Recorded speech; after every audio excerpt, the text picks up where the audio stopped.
Hello friends, welcome back to our YouTube channel How to Guide. Today in this video let's learn about how to download Ali mobile banking app in your Android. So let's get started. At first let's get into Play Store app. So here it is. Now in the search bar we need to search for Ali and here's it. Here we can see this app is not available in our region. If it is available in your region, you can simply see an install button over here. Let's look at an example. If I tap on this, here's an install button over here and you can simply tap on this and installation process can take few minutes. We need to wait till then.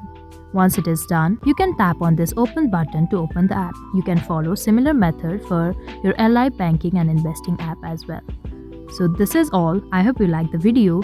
Please do like and subscribe. Thanks for watching.